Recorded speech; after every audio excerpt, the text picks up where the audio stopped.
The sea was isolating. To the endless horizon, there was no land, no trees, no birds, only the endless rocking of the waves. Days slipped into nights, and months lost all meaning. There was no watch to tell the time, no clock to mark the hours. Time itself seemed to have stopped. Privacy was impossible. The hammocks were set up shoulder to shoulder in the forecastle and on the quarterdeck, and there was no escaping the noises that surrounded you day and night. Pirates longed for the sweet boredom of port, the feel of solid ground beneath their feet, the chance to stretch out on a bed instead of a hammock to sleep without the rocking of the waves or the spray of the ocean. A pirate's life was anything but quiet. The constant crashing of the waves was a lullaby that never ended. The wind sang its mournful song through the rigging.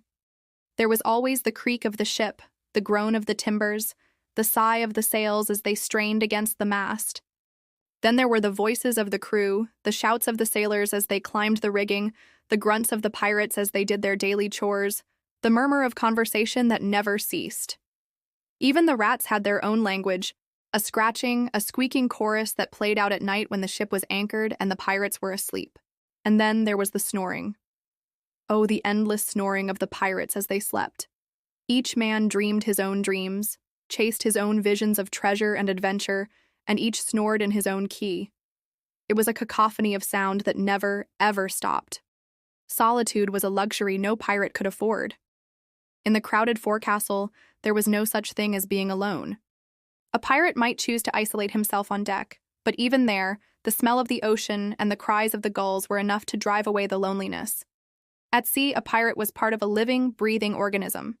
He was part of the ship, of the crew, of the endless cycle of work and rest and hunger and thirst. And in the end, it was this community, this brotherhood of rogues and outcasts that sustained them through the endless months at sea. Life on the open sea was lonely, grueling, relentless.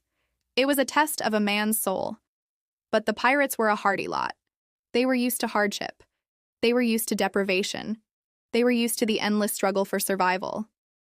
And so they endured. They endured the rocking of the ship, the spray of the waves, the cries of the gulls. They endured the boredom, the loneliness, the constant noise. For these men knew that the life of a pirate was a hard one, but it was their life, and they wouldn't trade it for the world.